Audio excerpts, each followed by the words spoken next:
1974ஆம் ஆண்டு திரு கருணாநிதி முதலமைச்சராக இருந்தபோது கச்சத்தீவு இலங்கைக்கு தாரை வார்க்கப்பட்டது பற்றியும் அதனை தடுக்க திரு கருணாநிதி தவறிவிட்டது பற்றியும் விரிவாக நான் இந்த மாமன்றத்தில் 20/6/2016 அன்று எடுத்து கூறினேன்.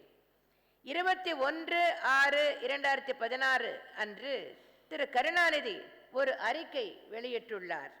அதில் கச்சத்தீவை தாரை வார்க்க தான் எந்த காலத்திலும் ஒப்புக்கொண்டதும் இல்லை, உடன்பட்டதும் இல்லை என்று தெரிவித்துள்ளார். 2013ஆம் ஆண்டு மே மாதம் டெசோ அமைப்பின் சார்பில் உச்சநீதிமன்றத்தில் இது தொடர்பாக மனு ஒன்று தாக்கல் செய்யப்பட்டது என்றும் தெரிவித்துள்ளார். இது தொடர்பாக நான் கேட்கும் கேள்விகள் என்னவென்றால், 1. 1974ஆம் ஆண்டு ஜூன் 27ஆம் தேதி திடீரென்று அறிவிப்பு வந்தவுடன் தான் அது பற்றி தெரியும் என்று சொன்னதும் 15/4/2013 அன்று டெசோ மாநாட்டில் நிறைவேற்றப்பட்ட தீர்மானத்தில் திமுக அரசு வலியுறுத்திதான் சில ஷரத்துகள் ஒப்பந்தத்தில் சேர்க்கப்பட்டன என்று கூறுவதும் ஒன்றுக்கொன்று முரண்பாடானதில்லையா?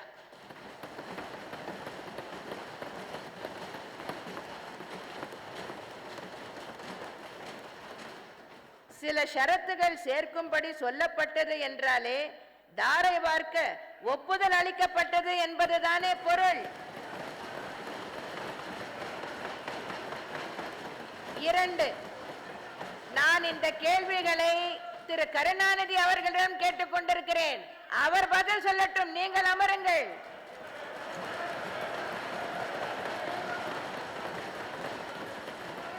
I am not yielding. 2வது கேள்வி, அப்போதைய பிரதமர் திருமதி இந்திரா காந்தி சமாதானம் செய்து பதில் சொல்ல முடியவில்லை என்றால் கூச்சல் போடுவதா?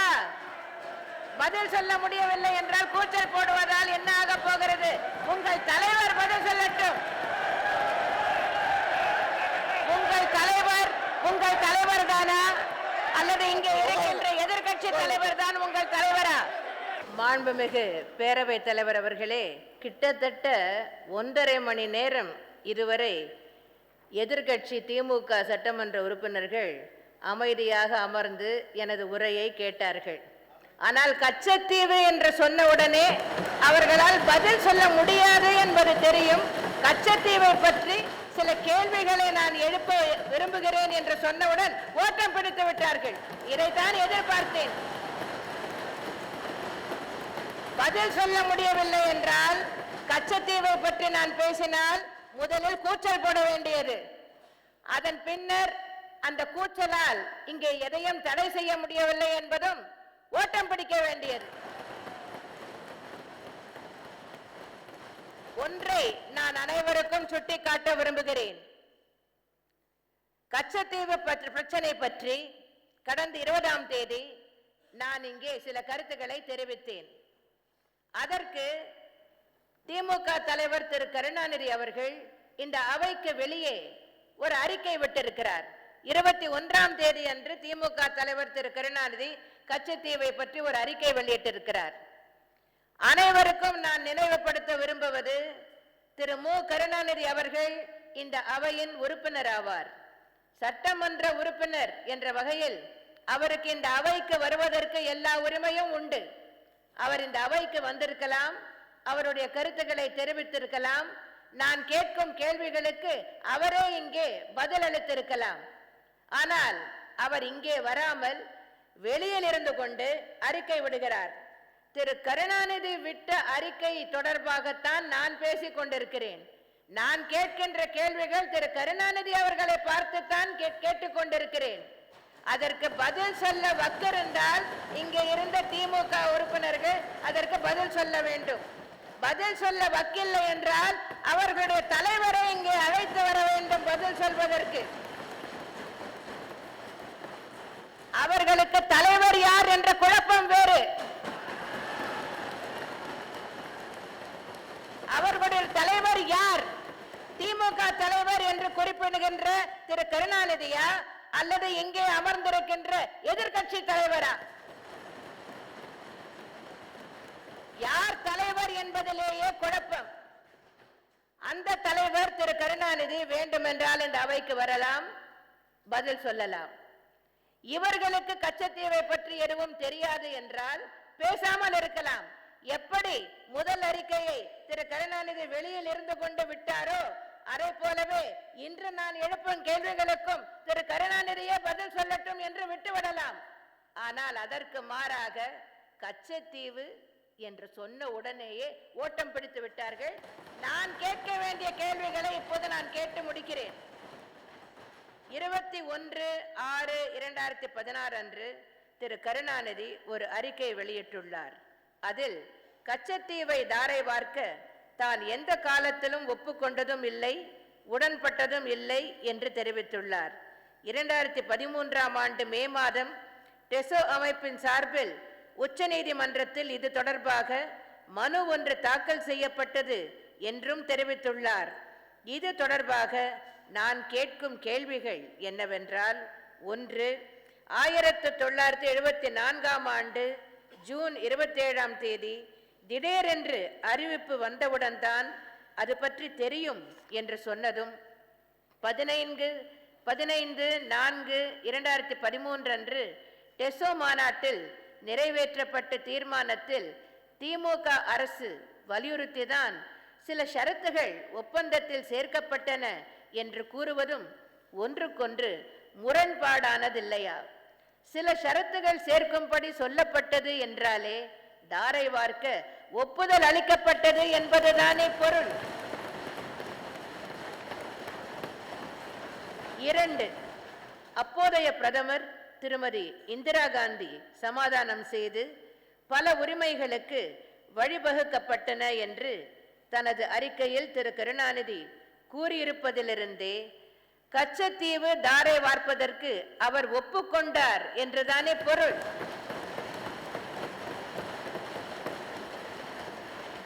3. ஜனசங்க தலைவர் திரு வாஜ்பாய் இது பற்றி வழக்கு போடப்படும் என்று தெரிவித்தும் தமிழக அரசு ஏன் எந்த வழக்கையும் அப்போது தாக்கல் செய்யவில்லை? 4.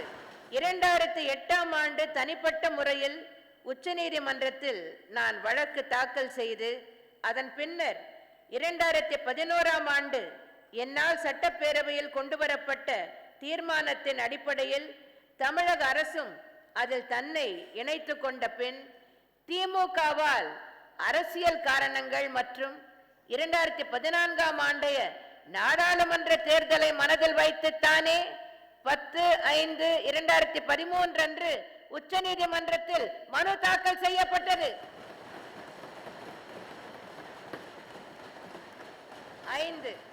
என்னால் தாக்கல் செய்யப்பட்ட மனுவின் பேரில் உச்ச நீதிமன்றம் தமிழக அரசுக்கு நோட்டீஸ் அனுப்பிய போது திரு கருணாநிதியின் தலைமையிலான அப்போதைய தமிழக அரசு ஏன் கச்சத்தீவை தாரை வார்த்தது தவறு என பதில் மனு தாக்கல் செய்யவில்லை? 6. அப்போதைய திமுக அரசு வலியுறுத்தியதால் தான் கச்சத்தீவு பகுதியில் மீன் பிடிக்கும் உரிமை, மீனவர்களின் வலைகளை அங்கே உலர்த்தி கொள்வதற்கான உரிமை 1974ஆம் ஆண்டு ஒப்பந்த ஷரத்துகளில் சேர்க்கப்பட்டன என்பது உண்மைக்கு மாறான கருத்தல்லவா? ஏனெனில் இது போன்ற எந்த ஷரத்தும் 1974ஆம் ஆண்டு ஒப்பந்தத்தில் இல்லையே. இவற்றுக்கெல்லாம் திமுக தலைவர் திரு கருணாநிதி பதில் கூறுவாரா?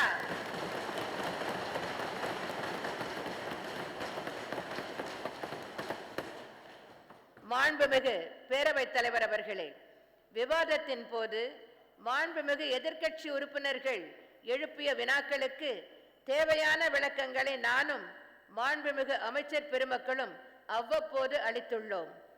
மாண்புமிகு எதிர்க்கட்சி தலைவர் நேற்று விவாதத்தில் பங்கேற்று பேசும்போது அண்மை காலமாக அடுத்தடுத்து நடக்கக்கூடிய கொலைகள், கொள்ளைகள், கூலிப்படையினருடைய அட்டகாசம் ஒழிக்கப்பட்டாக வேண்டும் என்றும் கூலிப்படையினுடைய நடமாட்டத்தை கட்டுப்படுத்த முடியாத நிலை இருந்து கொண்டிருக்கிறது என்றும் உண்மைக்கு மாறான ஒரு குற்றச்சாட்டை சொல்லியுள்ளார். குற்றங்களின் எண்ணிக்கை குறைந்து வருவது பற்றி நான் சற்று முன் தெரிவித்துள்ளேன். கொலை சம்பவங்கள் குறித்து நாளேடுகளில் செய்திகள் வெளியாகும் போது பொதுவாக அவை கூலிப்படையினரால் நடைபெற்றதாக செய்திகள் வெளிவருகின்றன. ஆனால் உண்மை நிலை என்னவெனில், பெரும்பாலான சம்பவங்களில் கொலையுண்டவர்களின் எதிரிகள், உறவினர்கள், கூட்டாளிகள் அல்லது நண்பர்கள் ஆகியோரே இச்செயலில் ஈடுபடுகின்றனர். மேலும் இரு தரப்பினரிடையே முன்விரோதம் காரணமாக பழிக்கு பழியாக மாறி மாறி கொலைகள் நடக்கும் போது அச்சம்பவங்களில் இரு தரப்பினருக்கும் வேண்டியவர்களே சம்பந்தப்படுகிறார்கள். ஆனால் அது போன்ற சம்பவங்களிலும் கூலிப்படையினர் ஈடுபட்டதாக செய்திகள் வெளிவருகின்றன. அண்மையில் நடைபெற்ற சில கொலை சம்பவங்களில் கூலிப்படைகள் ஈடுபட்டதாக நாளேடுகளில் செய்திகள் வெளிவந்துள்ள போதும் உண்மையில் அச்சம்பவங்களில் கூலிப்படையினர் ஈடுபடவில்லை. எனவே கூலிப்படையின் நடமாட்டத்தை கட்டுப்படுத்த முடியாத நிலை இருப்பதாக எதிர்க்கட்சி தலைவர் கூறியுள்ளதில் எள்ளளவும் உண்மையில்லை.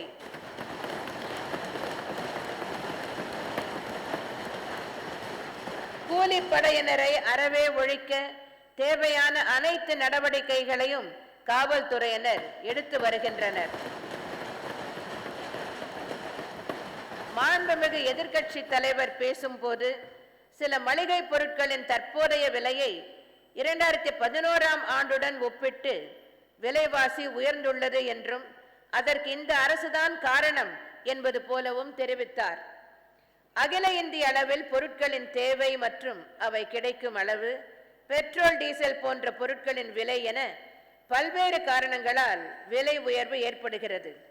இந்த கொள்கைகளில் எதையுமே மாநில அரசு நிர்ணயம் செய்ய இயலாது. இந்த கொள்கைகளை எல்லாம் வகுப்பது மத்திய அரசுதான்.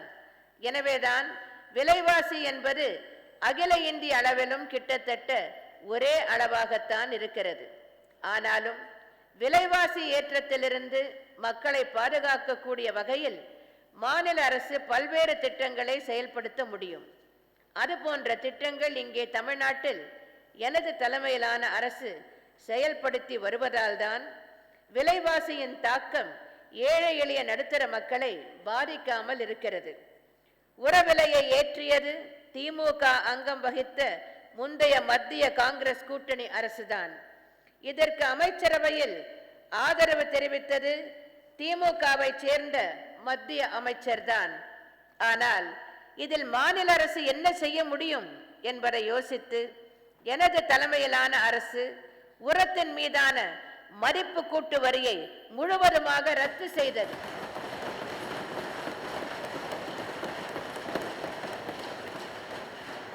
சமையல் எரிவாயுவிற்கான விலையை திமுக அங்கம் வகித்த முந்தைய மத்திய காங்கிரஸ் கூட்டணி அரசுதான் உயர்த்தி வந்தது. இதை மாநில அரசால் கட்டுப்படுத்த இயலாது. ஆனால் எனது தலைமையிலான அரசு எரிவாயு சிலிண்டர் மீதான மதிப்பு கூட்டு வரியை முழுவதும் ரத்து செய்தது.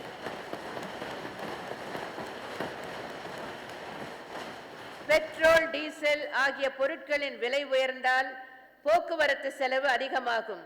அதன் காரணமாக பொருட்களின் விலை உயரும். பெட்ரோல் மற்றும் டீசல் ஆகியவற்றுக்கான விலையை எண்ணெய் நிறுவனங்கள் 15 நாட்களுக்கு ஒரு முறை நிர்ணயித்துக் கொள்ளலாம் என்று முடிவெடுத்தது திமுக அங்கம் வகித்த முந்தைய மத்திய காங்கிரஸ் கூட்டணி அரசு. பெட்ரோல், டீசல் விலை நிர்ணயத்தின் தவறான கொள்கையைத்தான் தற்போதைய மத்திய பாரதிய ஜனதா அரசும் கடைபிடிக்கிறது.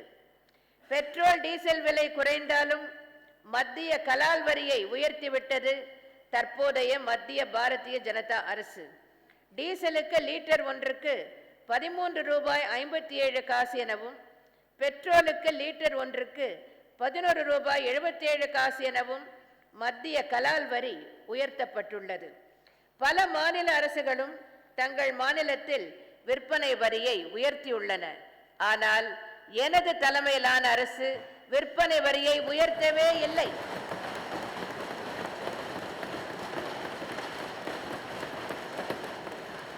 அதே போல டீசல் விலை உயர்வு காரணமாக பேருந்து கட்டணங்களை எனது தலைமையிலான அரசு உயர்த்தாமல் போக்குவரத்து கழகங்களுக்கு டீசல் மானியமாக 1556 கோடி ரூபாயை வழங்கியுள்ளது. இது போன்ற நடவடிக்கைகள் மட்டுமல்லாமல் விலைவாசி உயர்விலிருந்து பொதுமக்களை காக்கும் பல்வேறு நலத்திட்டங்களை எனது தலைமையிலான அரசு செயல்படுத்தி வருகிறது. அந்த திட்டங்களை பற்றி மாண்புமிகு உணவுத்துறை அமைச்சர் நேற்று விரிவாக எடுத்துச் சொல்லியுள்ளார். மாண்புமிகு பேரவைத் தலைவர் அவர்களே, மாண்புமிகு உறுப்பினர் திரு H. வசந்தகுமார் அவர்கள் பேசும்போது திருட்டு விசிடிக்கள் ஒழிக்கப்பட வேண்டும் என்ற கருத்தை சொல்லியுள்ளார். காணொளி திருட்டை தடுப்பதற்கான நடவடிக்கைகளை காவல்துறை முனைப்புடன் எடுத்து வருகிறது. காணொளி திருட்டை கட்டுப்படுத்தவும் பதிப்புரிமை சட்ட மீறலை கண்காணிக்கவும் எனது முதலாட்சி காலத்திலேயே 1995ஆம் ஆண்டு காணொளி திருட்டு தடுப்பு பிரிவு என்ற ஒரு தனிப்பிரிவு எனது தலைமையிலான அரசால் தொடங்கப்பட்டது. தற்போது 12 இடங்களில் இப்பிரிவுகள் உள்ளன.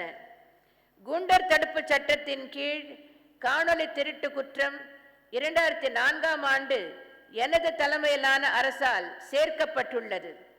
கடந்த 5 ஆண்டுகளில் காணொளி திருட்டு தடுப்பு பிரிவால் 13,784 வழக்குகள் பதிவு செய்யப்பட்டு 13,446 குற்றவாளிகள் கைது செய்யப்பட்டுள்ளனர். 108.72 கோடி ரூபாய் மதிப்பிலான திருட்டு குறுந்தகடுகள் பறிமுதல் செய்யப்பட்டுள்ளன. 52 பேர் குண்டர் தடுப்பு சட்டத்தின் கீழ் சிறை வைக்கப்பட்டனர். மாண்புமிகு பேரவைத் தலைவர் அவர்களே, என்னுடைய இந்த பதிலுரை மாண்புமிகு உறுப்பினர்களுக்கு திருப்தி அளித்திருக்கும் என நான் நம்புகிறேன்.